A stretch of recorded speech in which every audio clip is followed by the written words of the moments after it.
I want to begin.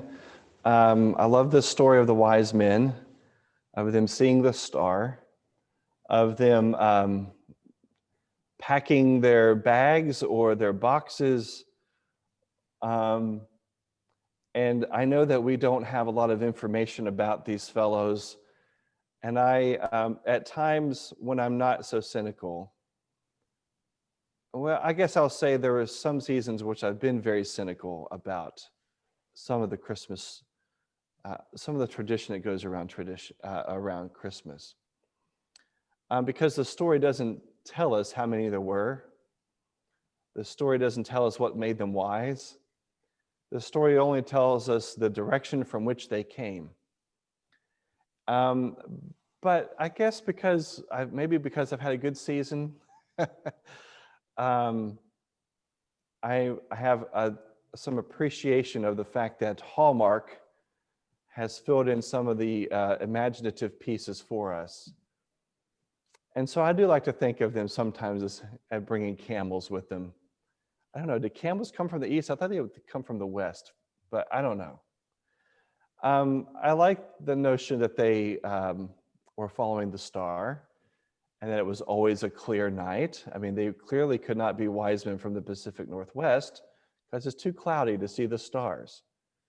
So I don't know. They would have to be from a place where there's always high pressure, right?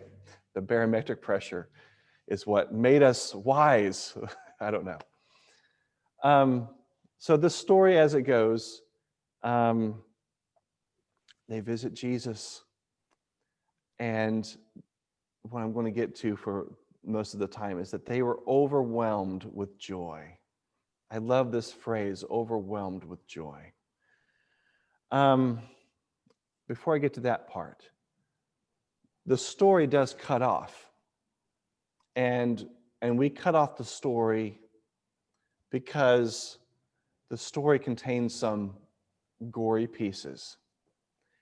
If you were to read on afterwards, the last line that we did read was, "Oh, Herod was none too pleased about all this stuff, and he was kind of waiting for his turn to figure out who this Jesus character was." If you read on, you'll find a section that biblical scholars sometimes call the slaughter of the innocents. And I don't know about you, but I don't want to start the New Year's with a slaughter of the innocents. And so I guess it's up to you to read the rest of the story, since we had Paul Harvey on just a minute ago, to read the rest of the story. But the point, part of this point is that there is a bad guy, there is a villain involved, and there is hardship that is actually wrapped into the story. And there's actual violence. There's violence in the Christmas story.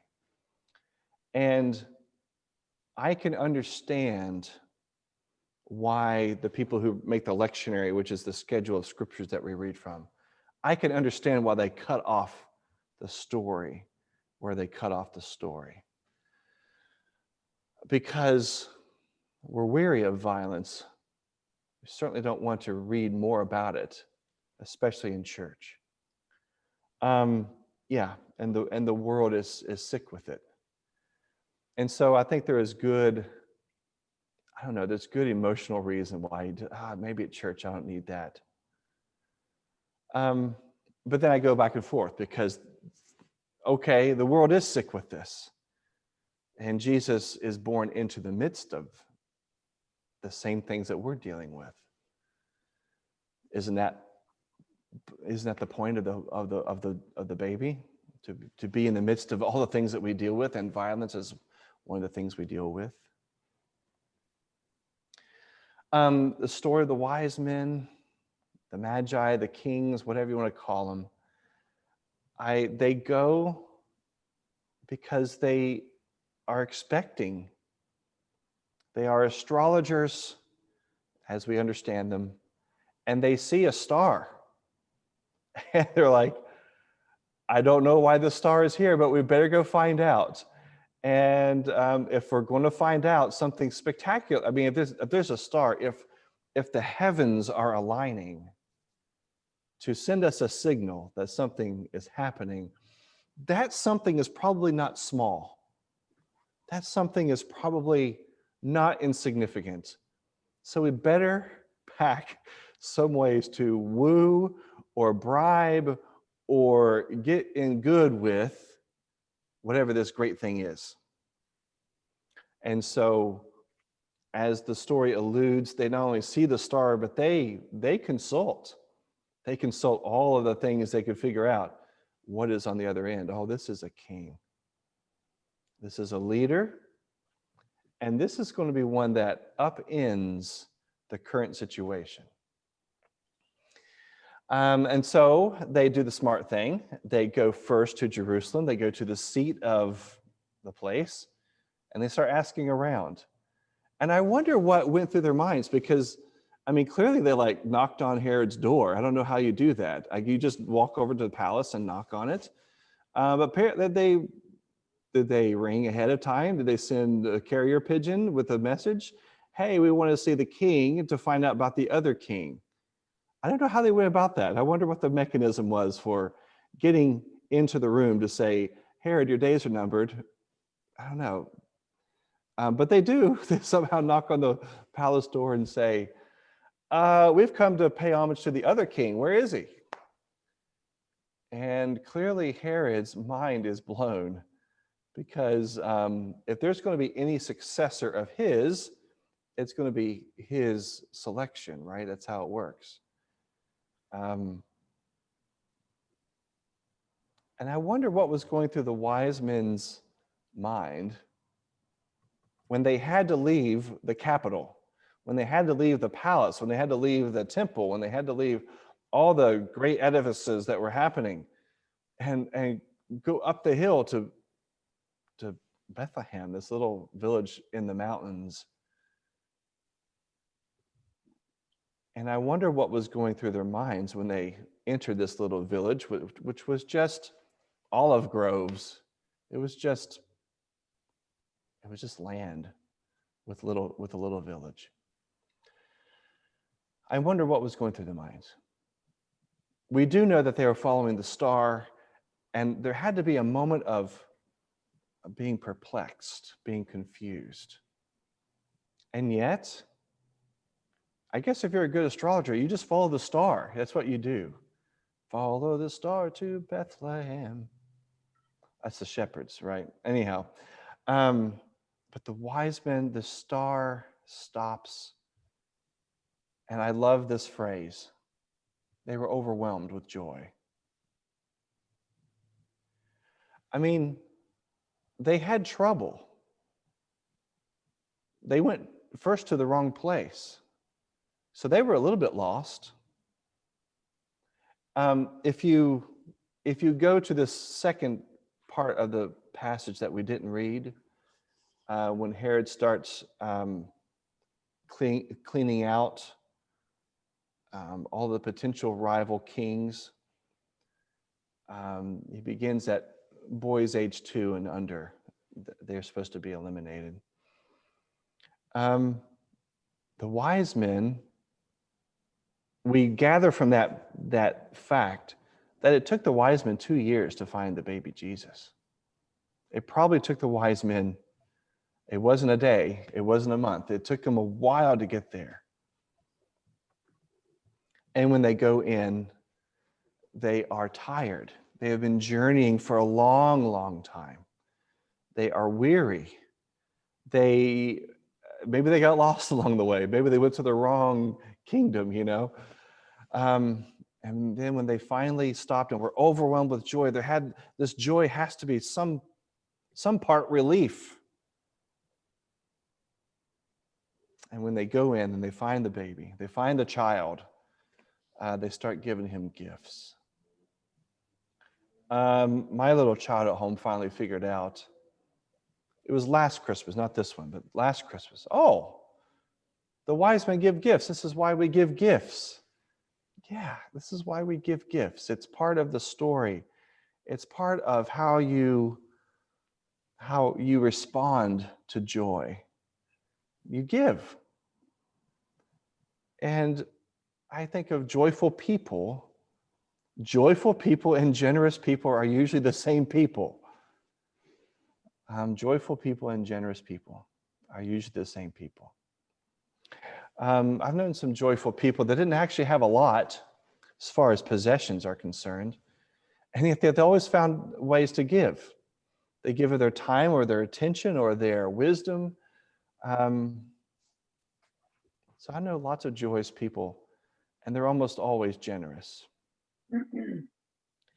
As we're entering into the new year, I'm trying to, and I've already shared during prayer time some of my worries and concerns, and I want to be more like the wise people. I want to be more like the wise people. I want joy to be part of my life. And it's hard because we've had a year of giving up. We've had a year of sacrifice, a year of loss, a year of boy, what's happening? And I want the joy of being relieved of these burdens. I want the joy of being reunited with you. I want the joy of being able to carry on with life. I want all of these things in the new year. There's so many things and you probably feel this too, I just can't control. It's just out of my control. I don't have the position, I don't have the wisdom, I don't have the knowledge, I don't have the power or whatever to control the situations that we're in. And I have to figure out how to be at peace with that. And that's hard. Ultimately, the peace that passes the understanding, because I don't have any understanding of what's really going on in our crazy world. The peace that passes understanding comes from God. And I have to be like the wise men and search and search and search. And right now, I don't know anything about stars, but I can open my Bible, I can pray, I can Zoom with you all, I can Zoom with wise people, I can pay attention to creation, I can pay attention to my family, I can be generous in what I have, and I can be patient. I can be patient. I want to draw back one more time to the prophets, because there is this great scene in the book of Jeremiah, and I reference this from time to time, so this may still sound familiar.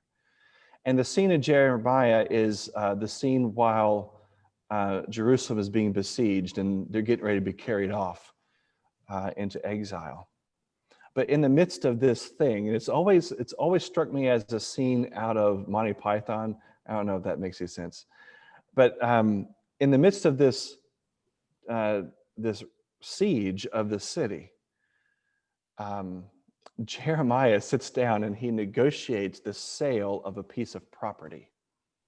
He negotiates the sale of a piece of property, knowing full well that whoever's besieging the city is going to be taking that property too.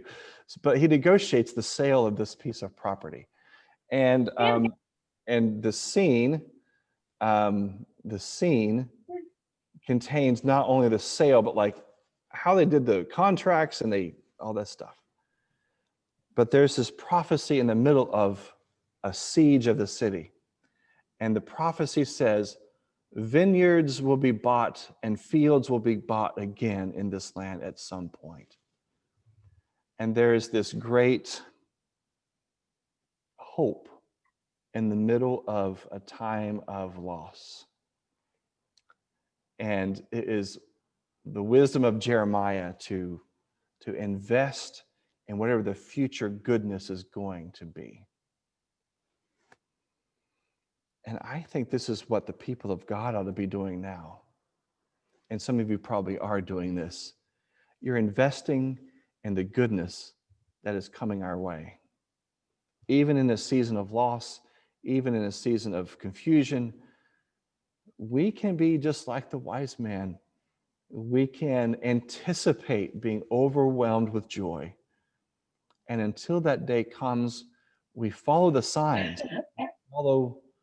We follow the signs. We follow the star. We read our scriptures, and we move and move and move until we are in the presence of God. And when we are in the presence of God, there shall be, for you and for me, for anyone who finds it, overwhelming joy. I hope this new year finds you close to God, close to Jesus, and overwhelmed with joy. May it be so. Amen.